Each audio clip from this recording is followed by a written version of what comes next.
Well, I mean, the task oftentimes has a values component, right? I mean, it's one thing if you're putting up a fence around the high school, okay, then you're done with that and you go home and at least you got to know somebody, right? But if you're doing something around a problem that's actually kind of values-based, like giving housing to the homeless or humanitarian assistance after a crisis, after a natural disaster, that's got a different element to it.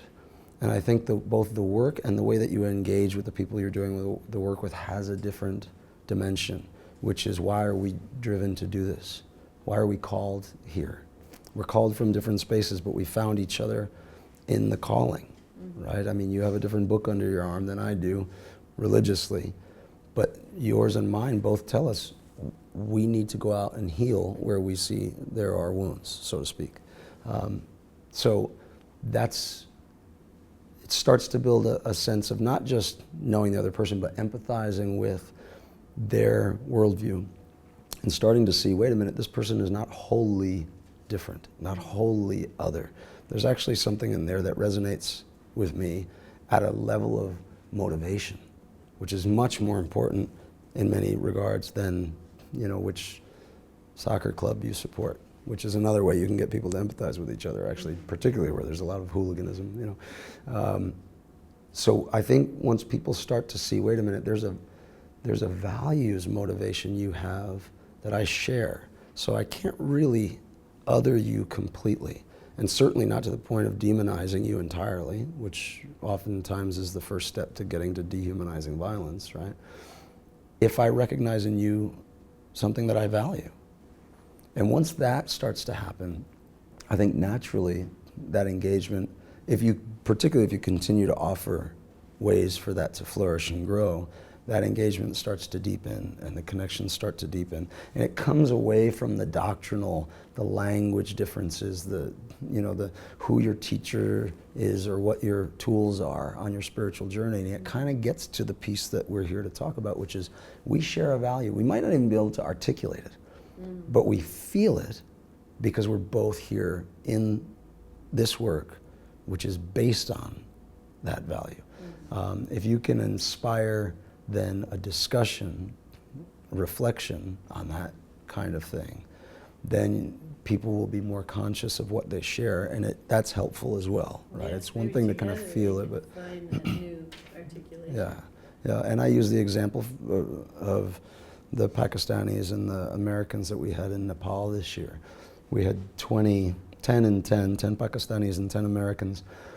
8 of the Americans were Christian. Most of them were evangelical pastors. Some of them were evangelical mega pastors, which is to say huge churches, television shows, the speaking circuit, tens of thousands, if not more, people listening to them. 2 Muslims from the United States. And then on the Pakistani side, 2 Christians and mostly imams, including 2 Deobandi and 1 Wahhabi imam. If you know the kind of breakout of the Sunni Salafist lineage there, these are the folks who are what they would call purist and what we might call extreme in their views. Not that they automatically express that in violence. But how did we get these people in the same room together? First, we had a project in Pakistan for 8 years. And in that project, we encountered some of these individuals, including folks who had been training Taliban soldiers, who engaged with our program leader, who was a Pakistani-born Muslim. I don't think a Irish-Italian ex-Catholic Quaker from the Boston area is going to make many inroads in madrasas in Pakistan, so you have to have the right folks with the right legitimacy.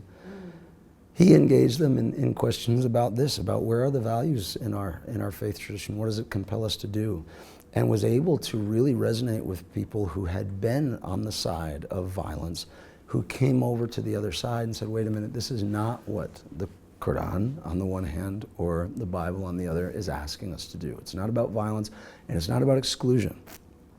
We're not supposed to hate the other, On the Christian side, it's like, Jesus is the prince of what? Division over doctrine and exclusion and hatred of the other if they don't carry this. No, peace, right? Prince of peace. And so it was really fascinating to see these pastors who say, You know, we're not here to create Chrislam.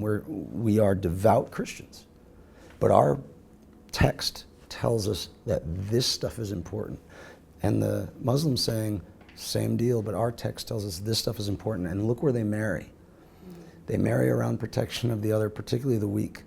And so they said, okay, what can we do strategically now to protect religious minorities in each other's context? Because they came with that concern.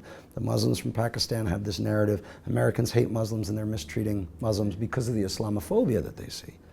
And the Americans see actions against Christians on Pakistani side and say, our Christian communities are being persecuted. So now we have evangelical megapastors strategizing on how to protect American Muslims from Islamophobia and change Islamophobic narratives. And we have Taliban trainers now talking about how can they strategically protect Christian communities, and they're doing it. I mean, I've seen this guy, the particular man that I'm thinking of is on the news all the time. He's one of the big jurisprudence guys in Pakistan.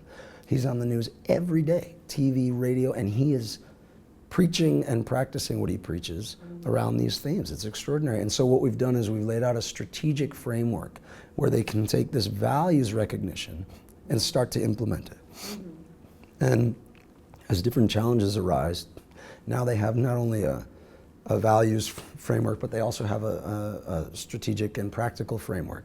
And they can keep building on that to address other problems and replicate that in their communities, and hopefully this will continue to grow. And we are working on Islamophobia in the States. That's our next step, is to use some of these pastors and their insights and their access, particularly with men's groups, with a conservative bent, and start working with them on the values that were articulated, not by us, but by their leadership. And so hopefully, you know, this is the kind of thing, I think it's one thing to stay at the esoteric, it's another to come down to the practical. When you start to marry the two and then give them a road to walk on, because that's what we can do as ICRD. I'm not going to tell anyone what their faith should be, but I can easily facilitate relationships to spaces where work needs to be done if they decide to do that. So we can be a bridge to the practical from their ideological.